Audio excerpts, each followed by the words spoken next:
तुम ही निवेदित भोजन करहि। और याद रखिएगा, भगवान सामान नहीं खाते, भगवान हमारा भाव पाते। हम किस भाव से रख रहे हैं। एक व्यक्ति ने कहा, महाराज हम 4 रोटी लगाते हैं, भगवान तो खाते ही नहीं। 2 घंटा थाली रखो तो 4 ही रोटी रहती है, तो लगाने का क्या मतलब। आपके भी मन में प्रश्न आता होगा। किसी महापुरुष ने इसका उत्तर दिया, कहा देखो ये क्या है, कहिए। कौन फूल? गुलाब के फूल असली है, खुशबू भी है। आप इस फूल का वजन निकाल लीजिए, सोनार के तराजू पर एग्जैक्ट निकलेगा, ठीक ना। और उसके बाद 4 घंटा इसको सूंघिए, और 4 घंटा सूंघने के बाद फिर वजन करिए। वजन घटेगा कि बढ़ेगा?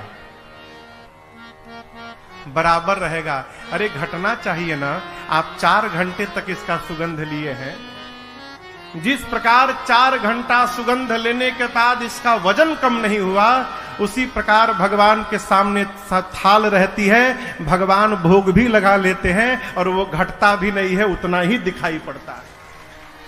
भगवान भोजन का रस प्राप्त करते हैं, क्योंकि भगवान स्वयं रस वैसा है।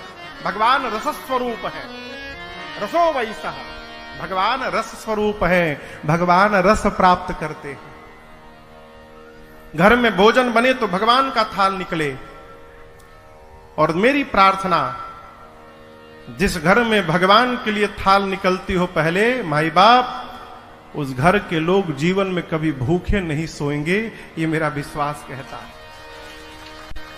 जहां भगवान के लिए थाल निकाली जाए, तुम ही निवेदित भोजन करहि। इस पर एक बड़ी अच्छी कथा है। अब तो नहीं रहे, स्वामी जी साकेत चले गए, पूज्य प्रातस्मरणीय पूज्य स्वामी राजेश्वरानंद जी महाराज। इस कथा पर लीला में, वृंदावन में लोग लीला भी दिखाते हैं। एक घर में एक बालक का जन्म भया। वो भोजना अवतार था। भोजना अवतार यानी भोजन के लिए ही अवतार लिया था। खाने बैठ जाए तो उठने का नाम न ले। भैया अभी मैं गया था कथा गाने बेगूसराय 2 साल पहले, तो एक आदमी मिला तो पता चला कि बहुत खाता है। अभी अवस्था होगी कितना, मनोज के कितना उम्र है? 40 साल अवस्था। मन बिया का भतीजा 40 साल अवस्था। तो पता चला कि बहुत खाते हैं। हमने भैया कितना खा लेते हैं? बोले महाराज जी अब खुराक खत्म हो गया, अब नहीं रहा पहले वाली बात। बोले अब कितना खा लेंगे? महाराज जी अब क्या बताएं हम आपको। अच्छी बताओ, दही यदि दे दी जाए अभी वर्तमान में कितनी दही खा लेंगे? बोले महाराज ये खुराक खत्म हो गया, अभी हम 16-17 किलो खा लेंगे। भैया ठाकुर जी बैठे, सामने की बात है। बोले खुराक खत्म हो गया तो 17 किलो दही खा लेंगे। एक आदमी मिला, बोला महाराज हम भोजन करने के बाद 300 रसगुल्ला खाए थे। कितना? 300 भोजन करने के बाद। हमको एक आदमी मिला कथा में, एक बार आए तो हम लोग साथ में बैठे भोजन करने के लिए। हम भोजन शुरू कर दिए, वो शुरू न करें। हम बोले भाई साहब शुरू करिए। बोले महाराज हम ऐसे नहीं खाते हैं। बोले कैसे खाते हैं? बोले बित्ता से खाते हैं। मतलब? बोले एक बित्ता जब तक रोटी जमा ना हो जाए हम शुरू नहीं करते।